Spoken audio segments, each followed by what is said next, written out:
Absalom leads a rebellion. Chapter 15. Sometime later, Absalom got himself a chariot with horses to pull it, and he had 50 men to run in front. He would get up early each morning and wait by the side of the road that led to the city gate. Anyone who had a complaint to bring to King David would have to go that way, and Absalom would ask each of them, "Where are you from?" If they said, "I'm from a tribe in the north," Absalom would say, "You deserve to win your case. But the king doesn't have anyone to hear complaints like yours. I wish someone would make me the judge around here. I would be fair to everyone." Whenever anyone would come to Absalom and start bowing down, he would reach out and hug and kiss them. That's how he treated everyone from Israel who brought a complaint to the king. Soon everyone in Israel liked Absalom better than they liked David. 4 years later, Absalom said to David, "Please let me go to Hebron. I have to keep a promise that I made to the Lord when I was living with the Arameans in Geshur. I promised that if the Lord would bring me back to live in Jerusalem, I would worship him in Hebron." David gave his permission, and Absalom went to Hebron. He took 200 men from Jerusalem with him, but they had no idea what he was going to do. Absalom offered sacrifices in Hebron and sent someone to Gilo to tell David's advisor Ahithophel to come.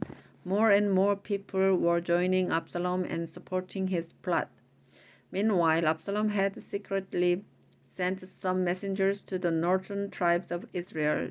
The messengers told everyone, "When you hear the sound of the trumpets, you must shout, 'Absalom now rules as king in Hebron.' David has to leave Jerusalem." A messenger came and told David, "Everyone in Israel is on Absalom's side." David's officials were in Jerusalem with him, and he told them, "Let's get out of here. We'll have to leave soon, or none of us will escape from Absalom. Hurry, if he moves fast, he could catch us while we are still here. Then he will kill us and everyone else in the city." The officials said, "Your Majesty, we'll do whatever you say." David left behind 10 of his wives to take care of the palace, but the rest of his family and his officials and soldiers went with him. They stopped at the last house at the edge of the city. Then David stood there and watched while his regular troops and his bodyguards marched past. The last group was the 600 soldiers who had followed him from Gath. Their commander was Ittai. David spoke to Ittai, said, "You are a foreigner from the town of Gath. You don't have to live with us. Go back and join the new king. You haven't been with me very long, so why should you have to follow me when I don't even know where I'm going? Take your soldiers and go back. I pray that the Lord will be kind and faithful to you." Ittai answered, "Your Majesty, just as surely as you and the Lord live, I will go wherever you go. Where you go, no matter if it costs me my life."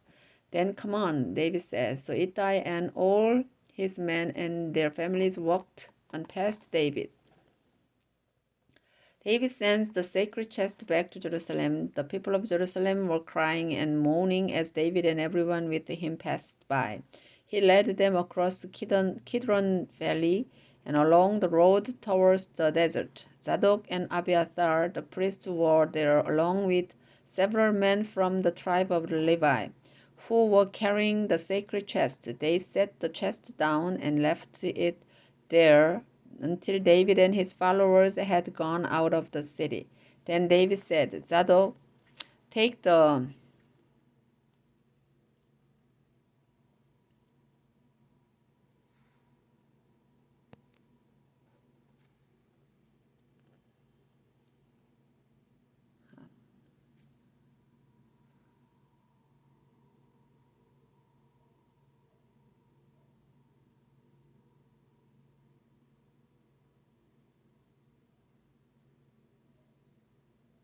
sacred chest back to Jerusalem. If the Lord is pleased with me, he will bring me back and let me see it and his tent again.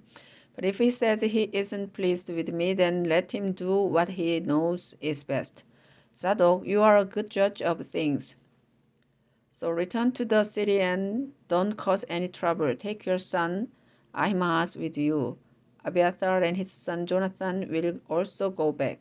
I'll wait at the river crossing in the desert until I hear from you." Zadok and Abiathar took the sacred chest back into Jerusalem and stayed there. David went on up the slope of the Mount of Olives. He was barefoot and crying, and he covered his head to show his sorrow. Everyone with him was crying, and they covered their heads too. Someone told David, "Ahithophel is helping Absalom plot against you." David said, "Please, Lord, keep Ahithophel's plans from working."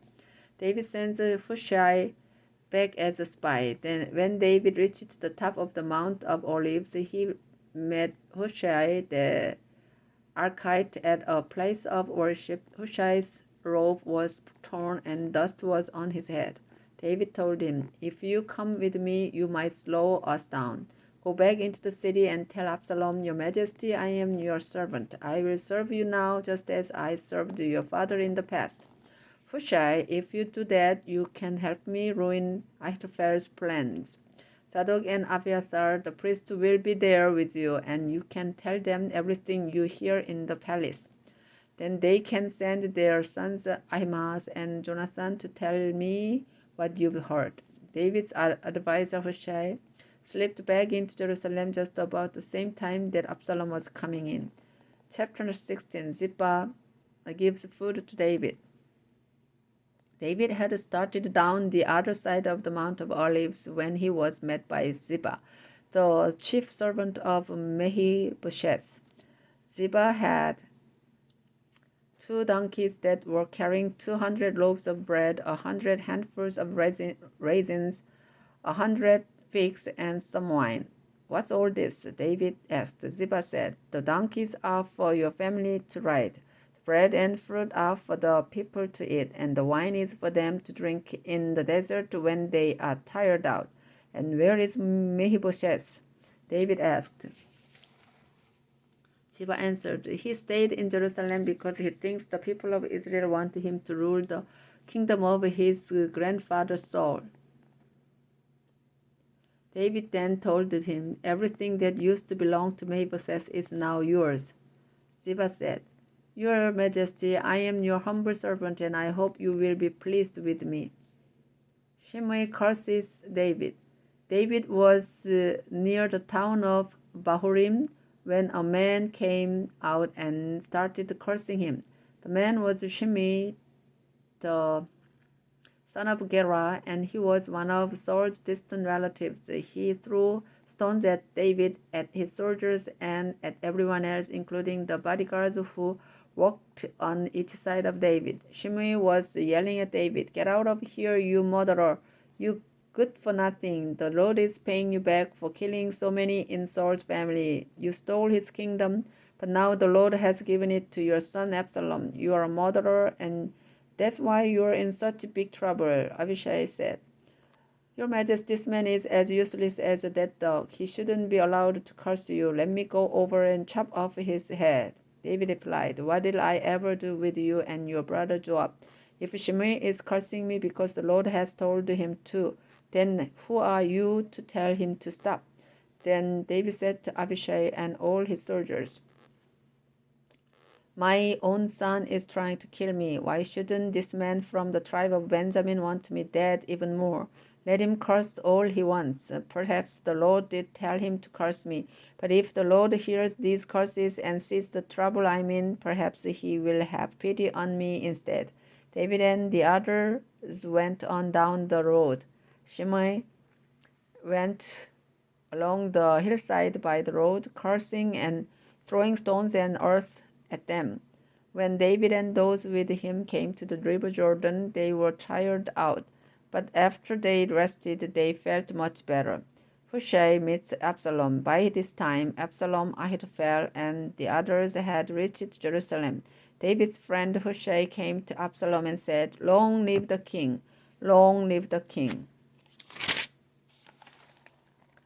But Absalom asked Hushai, "Is this how you show loyalty to your friend David? Why didn't you go with him? Hushai answered, The Lord and the people of Israel have chosen you to be king. Can't leave. I have to stay and serve the one they've chosen. Besides, it seems right for me to serve you just as I served your father. Ahithophel's advice. Absalom turned to Ahithophel and said, Give us your advice. What should we do? Ahithophel answered, Some of your father's wives were left here to take care of the palace. You should have sex with them. Then everyone will find out that you have publicly disgraced your father. This will make you and your followers even more powerful. Absalom had a tent set up on the flat roof of the palace, and everyone watched as he went into the tent with his father's wives. Ahithophel gave such good advice in those days that both Absalom and David thought it came straight from God. Chapter 17. Ahithophel said to Absalom, Let me choose 12,000 men and attack David tonight. While he is tired and discouraged, he will panic and everyone with him will run away. I won't kill anyone except David, since he's the one you want to get rid of. Then I'll bring the whole nation back to you like a bride coming home to her husband. This way there won't be a civil war. Hushai fools Absalom. Absalom and all the leaders of the tribes of Israel agreed that Ahithophel had a good plan.